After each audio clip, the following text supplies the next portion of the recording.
Tekken 7 Jin is the gold standard of Tekken. All around great character with only a few flaws, and those flaws being range, execution, and an applied understanding of Tekken fundamentals. Tekken 8 Jin, however, is a different beast. So while you play the Tekken 8 demo, let's look at some moves that will immediately translate into ranked day 1 if you're planning on maining Jin as a beginner, and a few strategies to go with it.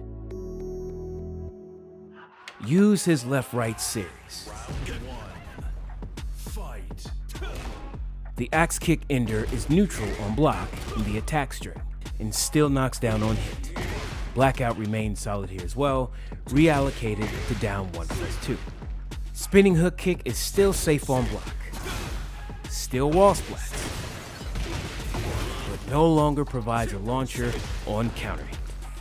Its delay properties remain and knocks down on hit to set up dash into buttons against your opponent's getup.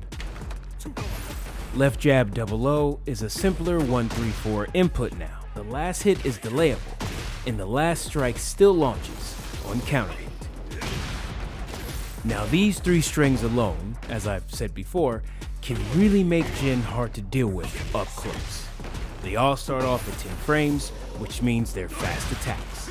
I've heard a phrase become a part of another fighting game called a zero interaction character. A zero interaction character doesn't require their opponent to really play the game in order to win. They can just do.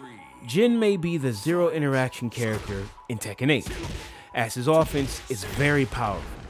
He doesn't require his opponent to do anything, except for try not to get their ass beat.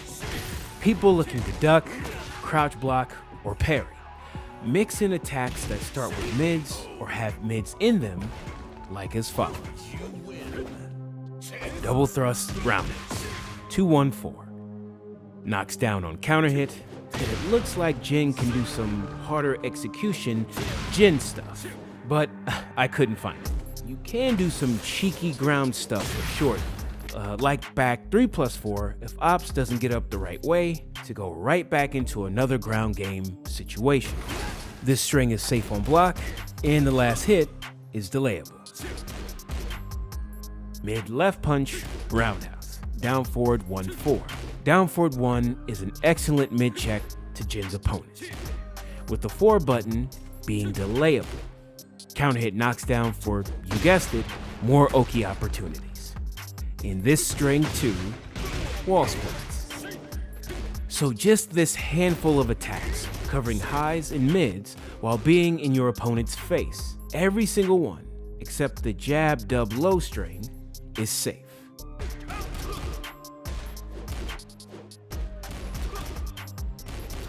Cue middle evading strike right here. Your opponent blocks mid-punch roundhouse and moves to take their turn, with perhaps a bit of hesitation on their part, or they block axe kick, they block a string you don't even finish, like 2-1.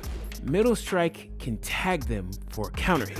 This is dependent on which option your opponent uses to strike back, and landing the counter hit may feel a bit iffy at times, but overall, this is a great move that does drop the opponent to the floor on counter hit. Another great attack, a new one, Fiendish Ram. Great range, safe mid. That holding down forward, Jin shifts into breaking step for a bevy of options. Jin is a nightmare up close. Throw in another new move, Scourge, down 2, a high evading, counter hit launching, unseeable low. You got yourself a main character of Tekken for sure. And to be a bit more notable, right sweep also evades high attacks. Use it to tag enemies on the ground trying to get up, or even a few in a row to take away the last bit of life the ops may have. At distance, off of a hit that spaces out your opponent, or just to close space, look to land this string, Shin Mashatsu, back 2-1.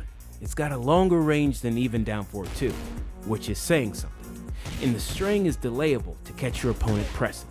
Always remember you have Shin Mashatsu in your back pocket. It is a great string.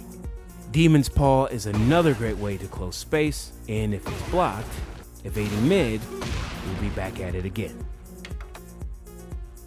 Switchblade may very well be your go-to 10 frame to 13 frame Punisher, and you can shift to Zen for a different look at attack pressure.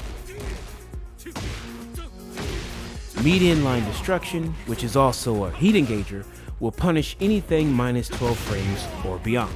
You may also throw this out after having a few plus frames and you think your opponent will press. Mid-punch roundhouse punishes attacks at minus 13 frames and sets up some of Jin's longer range strikes, like Shun Mushatsu.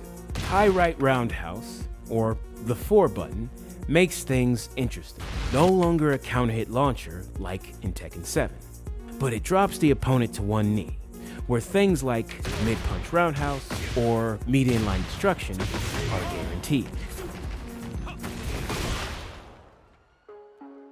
So you got some attack strings and a few punishment options. Now, because of the nature of the influx of new people coming in, I will be going over some of these very same concepts in upcoming videos for Jin in Tekken 8. I appreciate you being here at the start of this. Subscribe to the new wave while you're here, because like Tekken 8, we are here for the fight. Laters.